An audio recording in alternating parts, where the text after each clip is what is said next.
Shalom, selamat pagi sahabat Yesus cinta Alkitab. Puji Tuhan, kita berada di hari weekend, di hari Sabtu hari ini. Mari kita buka di dalam doa. Bapa, kami ucap syukur, ini hari yang Tuhan jadikan. Kami mau bersuka cita. Terima kasih Tuhan, kami mau dengar lagi akan firman Tuhan. Ajar kami untuk setia, ajar kami untuk taat akan firman-Mu. Kami sedia Bapa, biar Roh Kudus menyertai kami. Buka hati dan telinga kami. Di dalam nama Tuhan Yesus kami serahkan pelajaran kami hari ini. Thank you Jesus. Amin. Puji Tuhan saudara. Kita lanjutkan Matius 14, pasal 14 hari ini. Kemarin saya tidak bisa online live karena banyak kesibukan, jadi nggak sempat mempersiapkan untuk persiapan pembacaan dan pembahasan. Kita langsung saja karena cukup panjang pembahasan hari ini, jadi kita tidak adakan pujian. Matius 14 ayat 1 sampai 36 juga. Kalau ada keserimpet tolong dimaklumi. Lidah saya ada sakit, jadi mungkin ada kata-kata yang keserimpet ya, tapi di dalam nama Yesus kita mulai. Yohanes Pembaptis dibunuh. Ini adalah perikop pertama. Pada masa itu sampailah berita-berita tentang Yesus kepada Herodes, raja wilayah. Lalu ia berkata kepada pegawai-pegawainya, "Inilah Yohanes Pembaptis. Ia sudah bangkit dari antara orang mati dan itulah sebabnya kuasa-kuasa itu bekerja di dalamnya. Sebab memang Herodes telah menyuruh menangkap Yohanes, membelenggunya dan memenjarakannya berhubung dengan peristiwa Herodias, istri Filipus saudaranya. Karena Yohanes pernah menegurnya, katanya tidak halal. Maksudnya dalam bahasa Inggris itu tidak lawful atau sah engkau mengambil Herodias. Herodias ingin membunuhnya, tetapi ia takut akan orang banyak yang memandang Yohanes sebagai nabi. Tetapi pada hari ulang tahun Herodes, menarilah anak perempuan Herodias di tengah-tengah mereka dan menyukakan hati Herodes. Sehingga Herodes bersumpah akan memberikan kepadanya apa saja yang dimintanya. Maka setelah dihasut oleh ibunya, anak perempuan itu berkata, "Berikanlah aku di sini kepala Yohanes Pembaptis di sebuah talam atau tampan." Lalu sedihlah hati raja, tetapi karena sumpahnya dan karena tamu-tamunya diperintahkannya juga untuk memberikannya. Disuruhnya memenggal kepala Yohanes di penjara, dan kepala Yohanes itu pun dibawa orang di sebuah talam, lalu diberikan kepada gadis itu, dan ia membawanya kepada ibunya. Kemudian datanglah murid-murid Yohanes Pembaptis, mengambil mayatnya dan menguburkannya. Lalu pergilah mereka memberitahukannya kepada Yesus. Saudara, Herodes itu berkuasa atas daerah Galilea dan Perea dari tahun 4 BC, before Christ atau sebelum Kristus, dan sampai dengan 39 AD setelah Tuhan Yesus lahir. AD itu singkatan dari Anno Domini, bahasa Latin ya, yang berarti in the year of the Lord atau tahunnya Tuhan, waktu Tuhan Yesus lahir. Jadi AD itu setelah kedatangan Yesus, kelahiran Yesus. Ketika Herodes mendengar berita tentang Tuhan Yesus, ia berkata kepada pegawai-pegawainya bahwa Yesus itu adalah Yohanes Pembaptis yang sudah bangkit dari antara orang mati, dia katakan. Karena itu kuasa-kuasa itu bekerja di dalamnya. Saudara, kita tahu dikatakan juga mengapa Yohanes Pembaptis dimasukkan ke penjara. Karena ia menegur Raja Herodes dan mengambil istri Filipus saudaranya yang bernama Herodias. Waktu itu Herodes marah dan ingin membunuh Yohanes. Tetapi karena takut akan orang banyak yang menjadi pengikut Yohanes, dan karena mereka juga menganggap Yohanes Pembaptis adalah seorang nabi, maka Herodes tidak melakukannya, tidak membunuhnya, tapi memasukkannya ke penjara. Dan terus pada hari ultahnya Herodes ini, anak tirinya, anaknya Herodias, yang namanya Salome, menari di hadapan Raja Herodes. Mungkin Herodes juga sudah mabuk ya, disajikan tarian yang aduhai, dia jadi berjanji untuk kasih apa saja yang Salome mau. Dan karena hasutan ibunya, Salome meminta kepala Yohanes Pembaptis. Raja pun menjadi sedih. Dalam bahasa Inggris dikatakan sorry, menyesal. Tidak dikatakan kenapa dia menyesal, karena dari awalnya dia mau Yohanes itu mati. Dan sekarang Salome minta kepala Yohanes, Raja Herodes menjadi sedih dan menyesal. Tapi Herodes tidak bisa mengelak, lalu Yohanes pun dipenggal kepalanya dan ditaruhnya di dalam talam dan diberikannya kepada Salome. Dan Salome memberikannya kepada ibunya karena ibunya yang menghasut dan memintanya. Ibunya yaitu Herodias. Dia juga benci kepada Yohanes karena peneguran Yohanes terhadap penyelewengannya yang dilakukannya dengan Herodes, saudara suaminya yaitu Filipus. Saudara, kita lihat di sini betapa jahatnya Herodias ini ya. Dia mendisplay kepala Yohanes seperti suatu trofi di sebuah tampan. Kemudian murid-murid Yohanes mengambil mayat Yohanes Pembaptis dan menguburkannya, dan pergilah mereka memberitahukan hal itu kepada Yesus. Perikop kedua yang ada dalam pasal 14, Yesus memberi makan 5.000 orang. Setelah Yesus mendengar berita itu, menyingkirlah ia dari situ dan hendak mengasingkan diri. Dalam Bible bahasa Inggris dikatakan bukan hendak, tetapi dia, Tuhan Yesus itu benar-benar mengasingkan diri. Jadi dia pergi ke dalam perahu ke tempat yang sunyi. Tetapi orang banyak mendengarnya dan mengikuti dia dengan mengambil jalan dari darat, dari kota-kota mereka, mengikuti dari darat, sedangkan Tuhan Yesus di perahu. Ketika Yesus mendarat, ia melihat orang banyak yang besar jumlahnya, maka tergeraklah hatinya oleh belas kasihan kepada mereka, dan ia menyembuhkan mereka yang sakit. Menjelang malam, murid-muridnya datang kepadanya dan berkata, "Tempat ini sunyi dan hari sudah mulai malam. Suruhlah orang banyak itu pergi supaya mereka dapat membeli makanan di desa-desa." Tetapi Yesus berkata kepada mereka, "Tidak perlu mereka pergi. Kamu harus memberi mereka makan." Jawab mereka, "Yang ada pada kami di sini hanya 5 roti dan 2 ikan." Yesus berkata, "Bawalah kemari kepadaku." Lalu disuruhnya orang banyak itu duduk di rumput. Dan setelah diambilnya 5 roti dan 2 ikan itu, Yesus menengadah ke langit dan mengucap berkat, lalu memecah-mecahkan roti itu dan memberikannya kepada murid-muridnya. Lalu murid-muridnya membagi-bagikannya kepada banyak orang banyak. Dan mereka semuanya makan sampai kenyang. Kemudian orang mengumpulkan potongan-potongan roti yang sisa, 12 bakul penuh. Yang ikut makan kira-kira 5.000 laki-laki, tidak termasuk perempuan dan anak-anak. Saudara, Tuhan Yesus mendengar berita tentang kematian Yohanes Pembaptis, lalu ia mengasingkan diri dengan perahu ke suatu tempat yang sunyi, mungkin untuk berkabung dan akan meninggalnya dia ya. Tetapi ketika orang banyak mendengar hal itu, mereka terus mengikuti Yesus. Meskipun Yesus pergi dengan perahu, orang-orang mengikuti ini dari daratan. Jadi ketika Tuhan Yesus berhenti mendaratkan perahunya, orang-orang sudah menunggu di sana. Dan ketika Tuhan Yesus keluar dari tempat ia mengasingkan diri, ia melihat orang banyak. Tuhan Yesus terus pun tergerak hatinya dengan belas kasih, dan dia pun menyembuhkan orang-orang sakit yang datang waktu itu. Lalu ketika hari menjadi petang, menjadi sore, murid-muridnya datang dan bilang, "Ini tempat terpencil. Hari sudah hampir malam, suruh aja deh orang-orang itu pergi sehingga mereka bisa pergi ke desa-desa atau ke tempat-tempat terdekat untuk mendapatkan makanan untuk mereka." Tapi apa yang Tuhan Yesus katakan? Tuhan Yesus malah menyuruh murid-muridnya memberi makan mereka. "Engkau harus memberi makan mereka."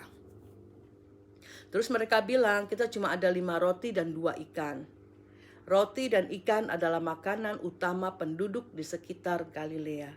Karena memang banyak orang di situ penghidupannya dari nelayan. Jadi banyak ikan dan makan ikan dengan roti.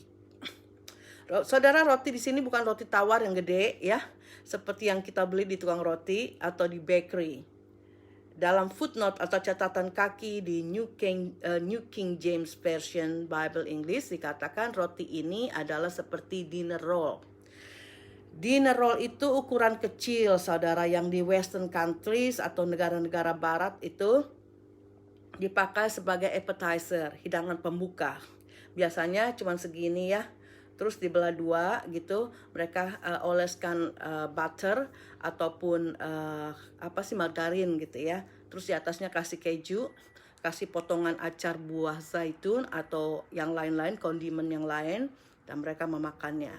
Atau juga bisa sebagai appetizer, kalau appetizernya itu sup ya, mereka dipotong kecil segini, dipotong, dikasih margarin, terus ya dicelupin di supnya gitu. Nah itu roti yang dimaksud di sini, bukan roti loaf yang gede gitu ya, kecil. Nah juga ikan ini juga ikan kecil, bukan ikan mentah tentunya, dan tapi kecil karena ikan ini mungkin ikan yang sudah diasapkan atau juga seperti sarden begitu ya, sudah siap makan tapi ukuran kecil. Karena 5 roti dan 2 ikan ini adalah porsinya makan siang seorang bocah, seorang anak. Karena ini didapat dari seorang anak yang membawa lunch pack-nya dia, 5 roti dan 2 ikan. Nah Tuhan Yesus menyuruh semua orang untuk duduk. Lalu Tuhan Yesus menengadah ke atas sambil memegang 5 roti dan 2 ikan itu. Nah, jadi kita di sini jelas kalau rotinya gede, Tuhan Yesus tidak akan bisa memegang 5 roti dengan tangannya.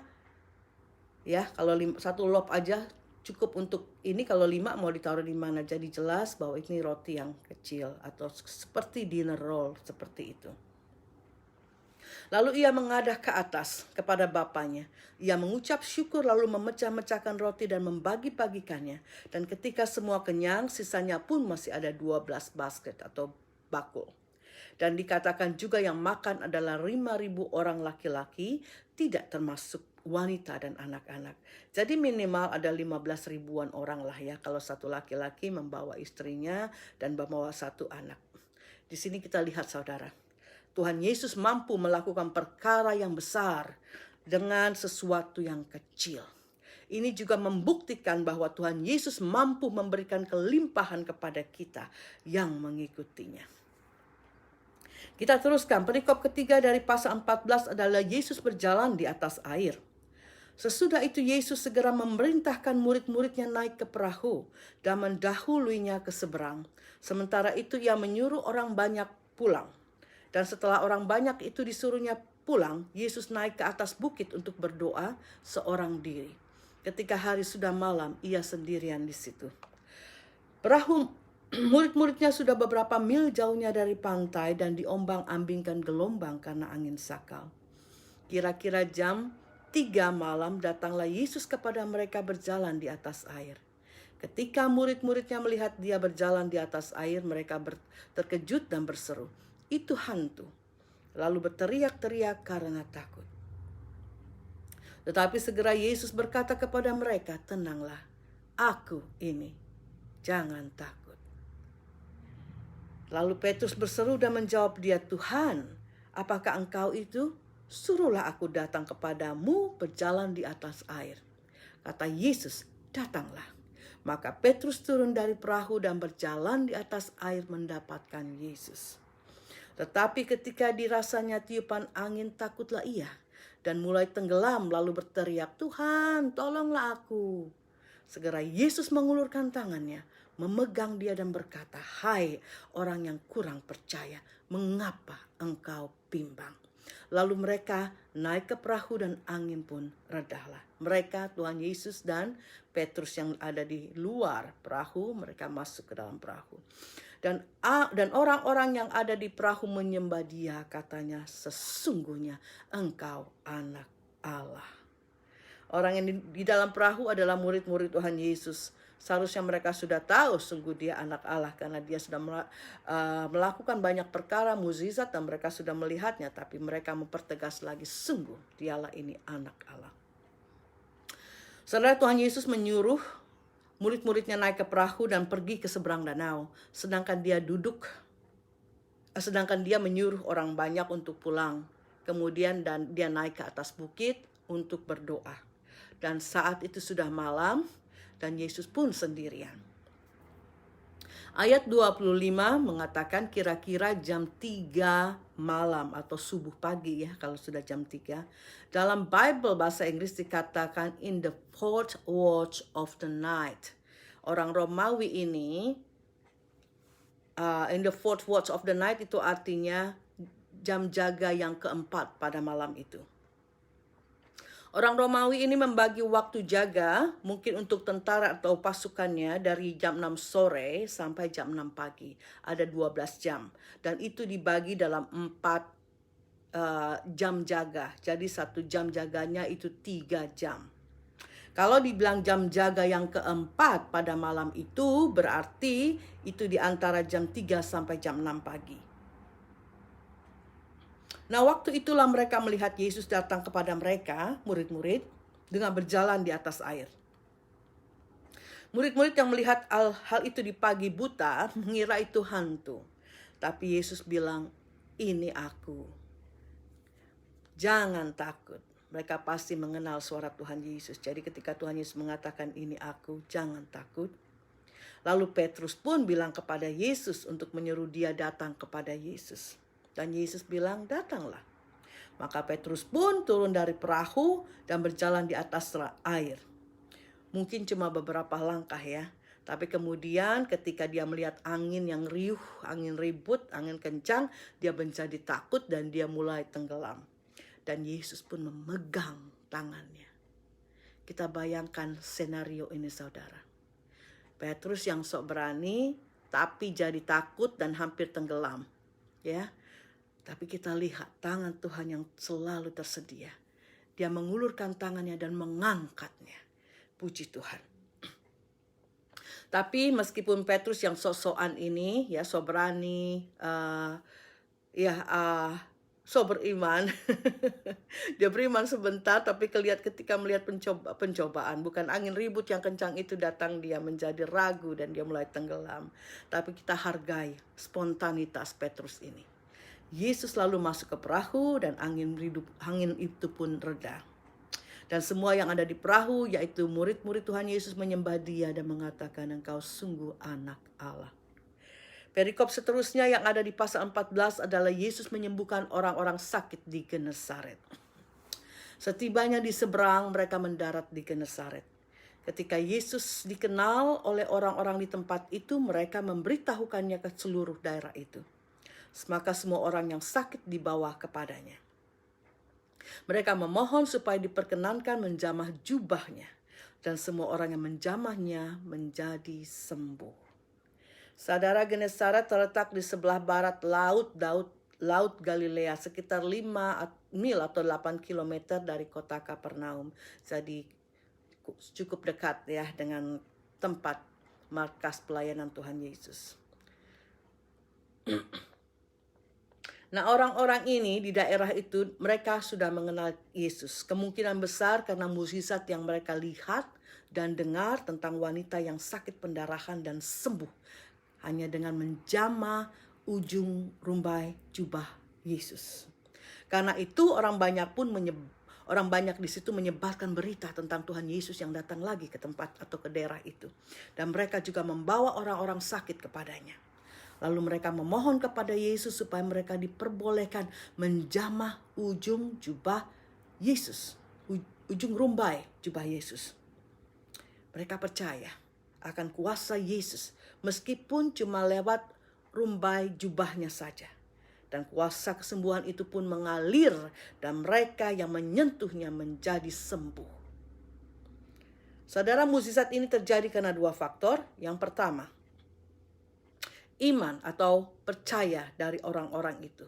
Dan yang kedua adalah kuasa Tuhan Yesus yang mengalir di seluruh tubuhnya, termasuk pada jubahnya. Saudara, rema apa yang kita dapat dari pembacaan hari ini?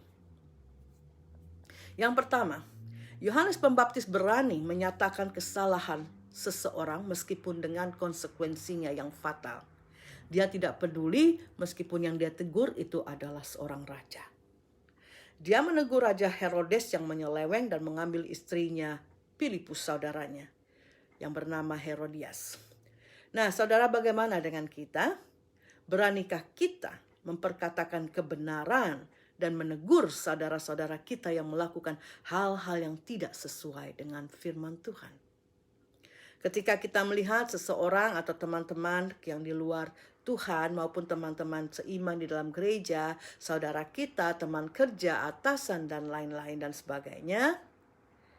Mereka melakukan hal yang tidak sesuai dengan firman Tuhan. Beranikah kita menegur mereka? Maukah kita menegur mereka? Mungkin ya untuk teman-teman dekat yang kita sudah dekat banget, udah akrab, mungkin begitu ya, kita berani.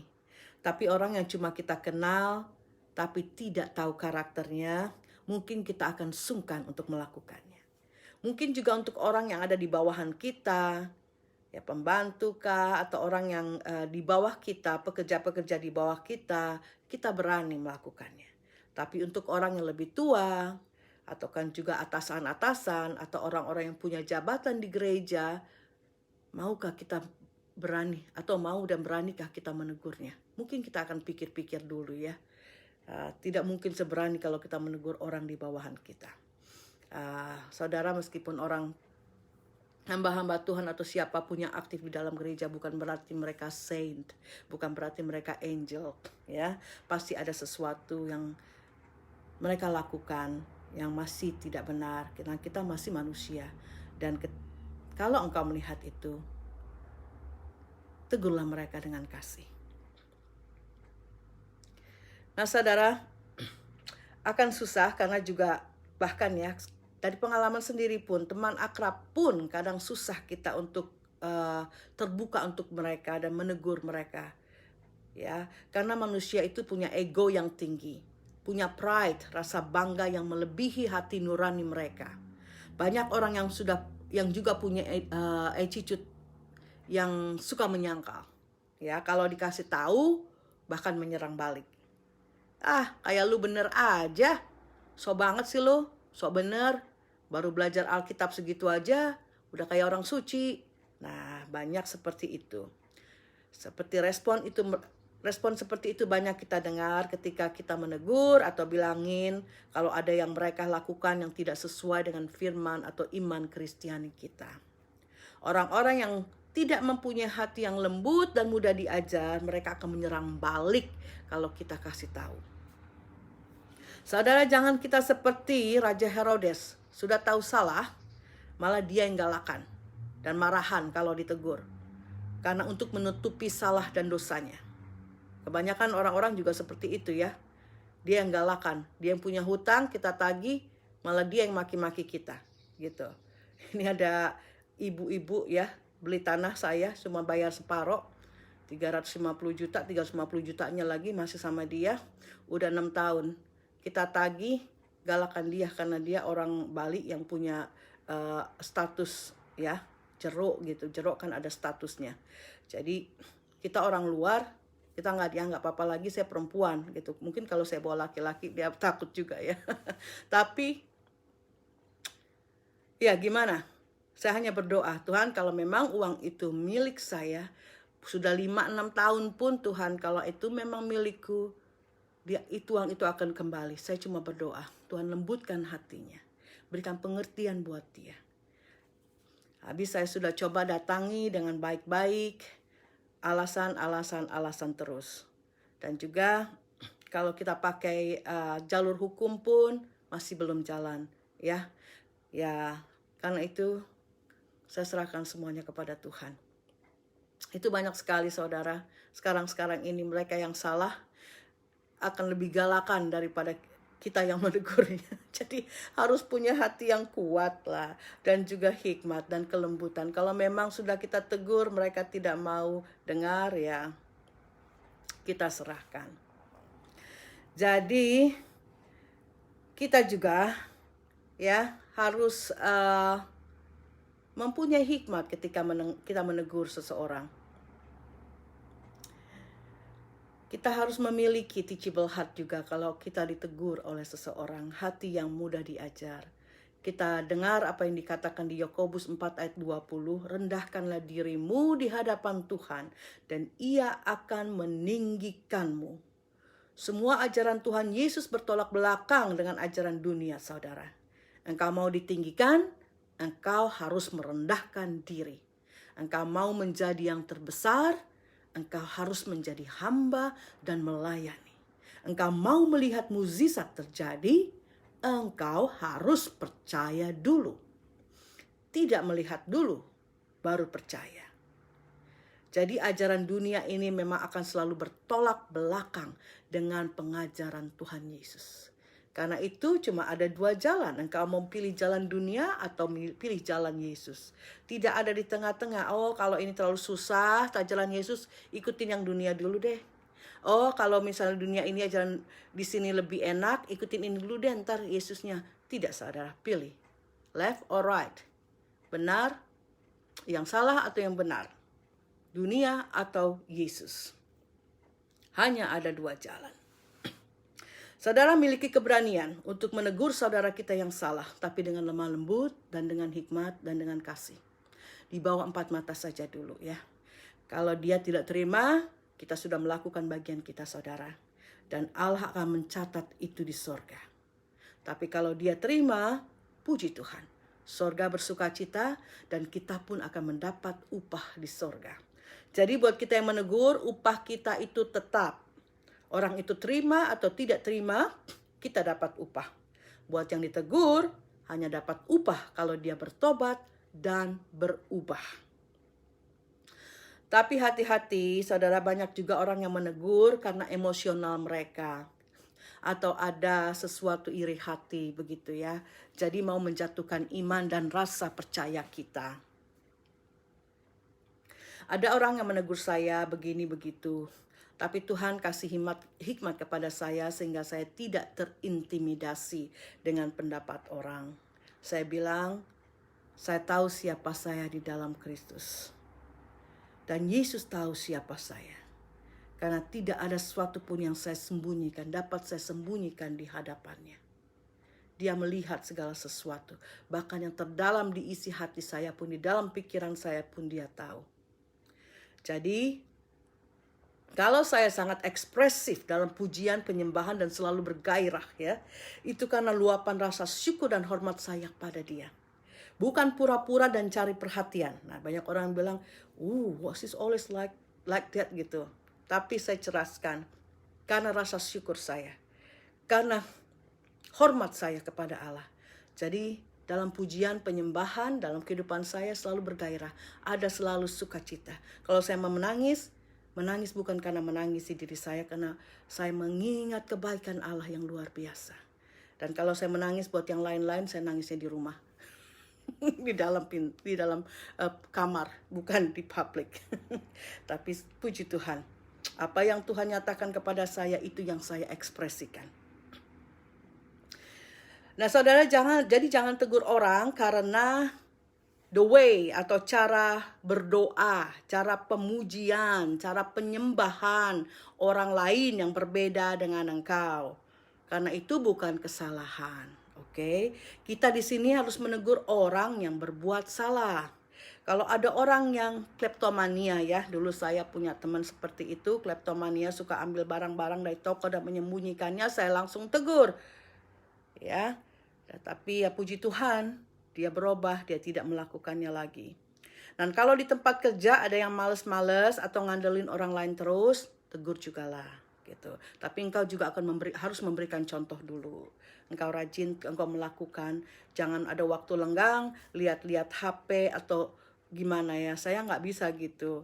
Ya kalau saya kerja, apalagi di sini kita dibayar hourly per jam. Jadi kita memang harus benar-benar, saya sih sangat menghargai setiap detik, setiap waktu itu saya hargai. Ketika saya kerja, apalagi yang saya kerjakan, customer belum ada, semua sudah saya rapi-rapikan yang lain, semua saya lihat, semua saya vakum, saya bersihin, apa aja, pokoknya saya nggak diem dan main HP begitu ya. Terus saya juga ke toilet, saya bersihin toilet apa saja, padahal kan pekerjaan saya itu di depan sebagai resepsionis, tapi saya kerjain apa aja ya, buang sampah dan juga bersihin toilet segala macam, bersihin kitchen, ngelap segala macam saya kerjain supaya saya nggak duduk gitu. Kita menghargai orang yang sudah meng-hire kita, yang sudah memberikan kita pekerjaan, dan kita juga menghargai berkat Tuhan melalui orang ini yang mau mengambil kita sebagai pegawainya. Jadi jangan saudara, engkau negur-negur tapi engkau sendiri malas ya. Jadi tegur orang juga yang males-malesan, tapi berikan contoh dulu. Dan kalau ada teman-teman yang masih menghalalkan segala cara untuk bisa kaya, ya juga tegurlah mereka kalau engkau tahu mereka melakukan hal yang tidak benar begitu. Dan juga kalau ada saudara, teman, siapapun yang engkau tahu masih melakukan seks bebas, ataupun mereka yang masih berhubungan sesama jenis, tegurlah mereka dengan kasih.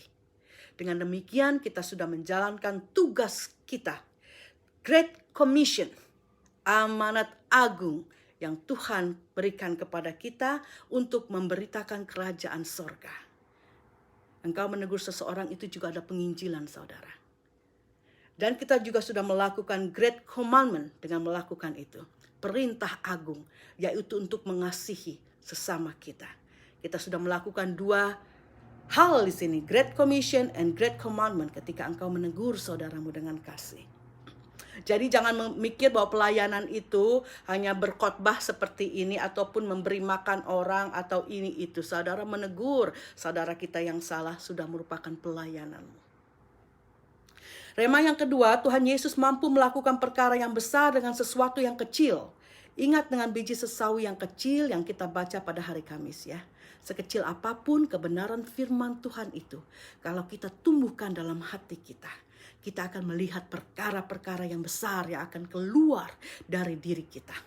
Sama dengan 5 roti dan 2 ikan yang kecil setelah Tuhan Yesus berkati menjadi melimpah dan berlimpah dan masih ada sisa juga. Contohnya saudara, orang-orang yang mungkin tidak punya pendidikan tinggi, kalau ia taat akan kebenaran firman Tuhan, tidak mustahil Tuhan akan pakai dan berkati dia menjadi orang yang sukses. Teman saya pernah cerita kalau teman-teman SMA-nya yang dulu yang biasa-biasa saja di sekolah, malah mereka banyak yang berhasil. Bahkan ada yang jadi pengacara yang cukup terkenal di Indonesia. Jadi jangan kecil hati. Kalau engkau hidup pas-pasan hari ini, banting tulang buat biaya sekolah anak-anak, saudara, terus setia di dalam Tuhan. Dan ajar anak-anakmu untuk dekat pada Yesus. Saya percaya masa depan mereka akan cemerlang. Dan segala jerih payah dan tetes air mata dan keringatmu membesarkan mereka tidak akan sia-sia. Adakan doa bersama saudara, dengan keluarga, dengan anak-anakmu. Saya dulu punya pasangan yang tidak percaya, ya karena kita sudah berpisah beberapa tahun. Susah jadi bagi saya ya untuk ajak anak-anak dan bapaknya juga untuk bersekutu. Kalau saya melihat keadaan, situasi, fakta di sekeliling saya akan frustasi saudara. Tapi saya mau pandang pada Yesus. Misalnya sudah setua ini saya masih terus belajar. Saya suka membaca, saya suka cari tahu. Saya itu orangnya mandiri ya dari kecil. Dan juga selalu percaya diri. Tapi anak-anak saya tidak ada yang kelihatan prestasinya di sekolah. Di rumah cuma main game. Tidak suka bergaul. Tidak ada percaya diri. Sangat kontradiksi dengan karakter saya. Mereka juga males, nggak mau tahu. Saya sakit aja atau emaknya sakit, mereka cuek aja gitu. Setiap disiplin, pendidikan dan contoh baik yang saya berikan kepada mereka selalu ditentang atau dikontradik oleh bapaknya. Jadi susah ya. Kalau dalam satu perahu ada 2 nakoda, satu mau bawa ke sana, satu mau bawa ke sana. Jadi tarik-tarikan ini yang membuat anak-anak sedikit memberontak. Nah, inilah saya yang sudah tahu Tuhan dan hidup di dalam Tuhan, saya yang harus berjuang untuk mereka. Nah, karena itu saya tidak putus asa. Saya percaya bahwa roh yang ada di dalam diri saya lebih besar daripada roh dunia yang ada di dalam diri bapaknya. Dan saya tidak berperang dengan dirinya, tapi saya berperang dengan roh yang mengikat dia. Dan saya percaya saudara kalau dari kejadian kita juga, contoh-contoh witnesses ataupun kesaksian dari kita banyak. Mereka yang dulunya tidak apa-apa ya, maksudnya sekolahnya juga biasa-biasa saja, atau kelihatan juga, aduh kayaknya anak sini mah nggak mungkin punya masa depan yang bagus, tapi ternyata kita tidak pernah tahu Tuhan bisa membawa orang yang biasa-biasa saja menjadi yang luar biasa. Jadi saya percaya bukan awal yang menentukan, tetapi akhir. Sesuatu yang menentukan akhirnya. Jadi mungkin anak-anak saya masih nakal, masih melawan, begitu juga mungkin anak saudara. Mungkin ekonomi saudara masih pas-pasan atau kurang. Mungkin pekerjaan dan usaha saudara juga masih biasa-biasa saja, belum maju-maju dan sebagainya dan lain-lain. Setia saudara dan syukuri apa yang ada pada kita. Saya juga semalam puji Tuhan banget. Ini anak gak pernah mau ngomong sama saya. Setiap pas saya mau ngomong dia bilang, shut up, go away, shut up, go away gitu. Tutup mulut, pergi. I don't want to hear you, begitu terus. Tapi semalam saya coba dekatin dan sekarang setiap malam saya mengadakan perjamuan dengan dia. Saya tanya dia, kamu tahu apa artinya ini? Iya.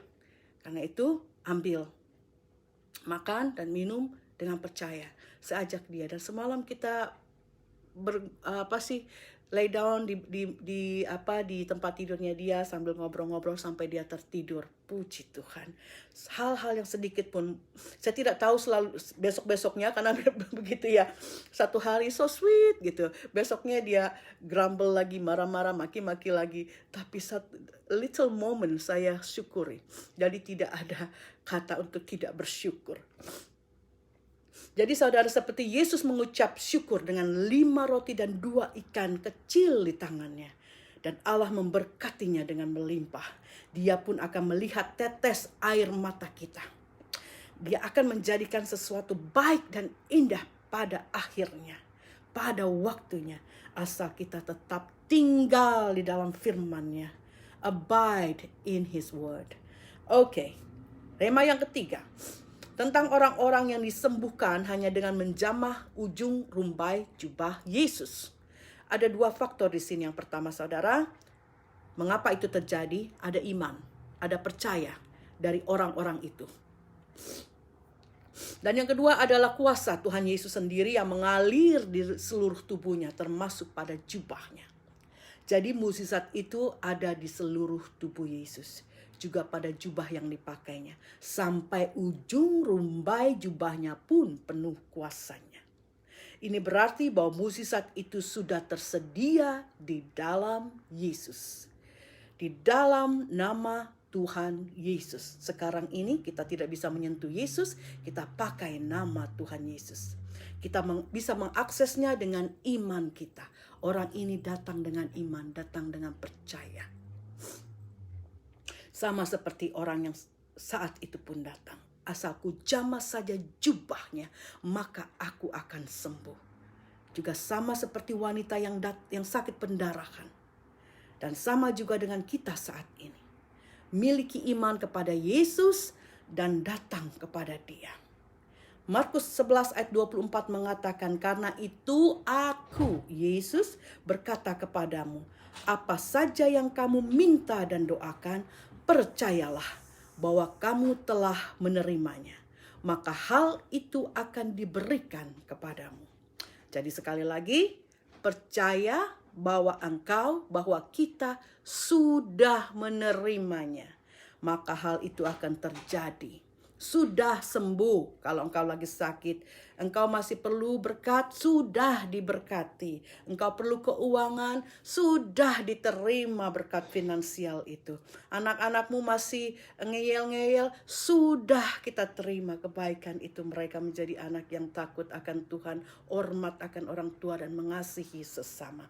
Jadi saudara, meskipun engkau belum melihatnya, engkau belum merasakannya, pandang kepada Bapa di sorga, maka tidak ada yang mustahil. Amin. Mari kita berdoa. Bapa, kami percaya akan kuasa-Mu yang tetap sama dulu, sekarang, dan selamanya. Dengan kuasa itu Bapa, aku perkatakan kesembuhan, pemulihan, kesehatan, kecukupan, kelepasan, berkat, kekuatan, perlindungan buat mereka yang melihat dan menonton video ini. Di dalam nama Tuhan Yesus, saudara terima.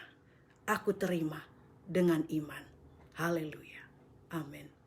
Tuhan Yesus terus memberkati. Allah berserta dengan kita. Haleluya.